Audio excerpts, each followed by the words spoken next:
Hello ख्रीष्टर prior भाई भौणी माने प्रत्येक को प्रभु जीशु ख्रीष्ट नाम मोर आंतरिक नमस्कार। आमे पूर्व वीडियो मानकरे परमेश्वर किए वो ताहांको अस्तित्व विषय रे आलोचना करिथिले।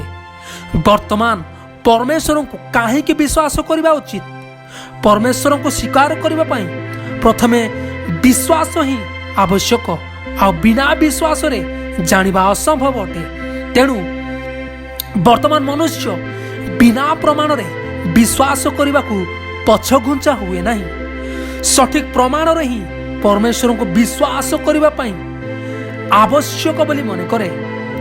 तेणु मनुष्य किपरि परमेश्वर को विश्वास करिवो ताहा वाक्य माध्यम रे प्रकाशित होई अछि। तेबे आसंतु धर्मशास्त्र किछि अंश आमे माने अध्ययन करिबा। एब्री 11:6 एहीपरि लेखा अछि, आउ विश्वास बिना ताहांको संतोष पात्र हेबा असंभव, कारण ईश्वर जे अछंती आउ से जे ताहांको अन्वेषणकारी मानकर पुरस्कार दाता, एहा ताहांको छामुको आसीबा लोकर विश्वास करिबा आवश्यक। एवं रोमियो 1:18-23 एहीपरि लेखा अछि, कारण जेउ लोक माने अधर्मर सत्य को प्रतिरोध करंती सेमानकर समस्त अपवित्रता व अधर्म विरुद्ध रे स्वर्गरु ईश्वर क्रोध प्रकाशित हेउछि। जेणु ईश्वर संबंध रे जहा ज्ञातव्य ताहा सेमानक अंतर रे प्रकाशित होइछि। ईश्वर तो सेमानक निकट रे ताहा प्रकाशित करियछंती। जगतर सृष्टि कालबधि ताहांकर अदृश्य गुण समूह अर्थात ताहांकर अनादि अनंत शक्ति व ईश्वरत्व सृष्ट वस्तु गुड़िक द्वारा बोधगम्य होई स्पष्ट रूपे प्रतीयमान होइछि। जेपरि सेमानकर उत्तर देवार बाट न थाए, कारण सेमाने ईश्वर को जानी ताहांकु ईश्वर बोली गौरव देले नहीं कि धन्यवाद देले नहीं, किंतु आपणा आपणा असार तर्क वितर्क रे जड़ित हेले वो सेमानकर अबोध मन अंधकारमय हेला। निज निज को ज्ञानी बोली मने करी सेमाने मूर्ख हेले।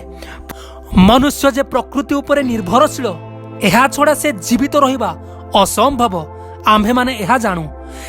सेही प्रकृति जे परमेश्वर को तार अस्तित्व को प्रमाण दिए। दाऊद एहा लेखंती, आकाश मंडल परमेश्वर गौरव वर्णना करे, शून्य मंडल ताहांक हस्तकृत कर्म प्रकाश करे, दिवस दिवस प्रति वाक्य उच्चारण करे वो रात्रि रात्रि प्रति ज्ञान प्रकाश करे। कौन सी वाक्य की भाषा न थाए सेमानक रब सुना जाय न पारे। सेमानकर रज्जु समुदाय पृथ्वी रे वो सेमानकर वाक्य जगतर सीमा पर्यंत व्याप्त।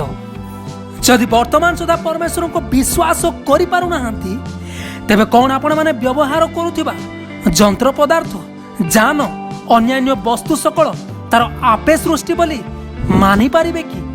दैनंदिन जीवन रे व्यवहृत होउथिबा समस्त विषय आपे आपे आपण मानक निकट को पहुँचु अच्छी बोली ग्रहण करि पारिबे कि?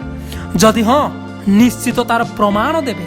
आमु जाने ता निरर्थक अटे, कारण वाक्य कहे ज्ञानी काहीं शास्त्री काहीं ईश्वर की जगतर ज्ञान को मूर्खता बोली प्रकाश करिनाहांती, कारण ईश्वर को ज्ञान प्रकाशित होइथिले जगत निज ज्ञान द्वारा ईश्वर को न जानिबारु प्रचारित प्रसंगर मूर्खता द्वारा विश्वासी मानक परित्राण करबा पई ईश्वर संतुष्ट हेले। जदिओ समस्त विषय वस्तुर सृष्टिकारी केही ना केही अछंती, किंतु सर्व सृष्टिकर्ता जे एकमात्र परमेश्वर यह विश्वास करबा उचित। आमेन।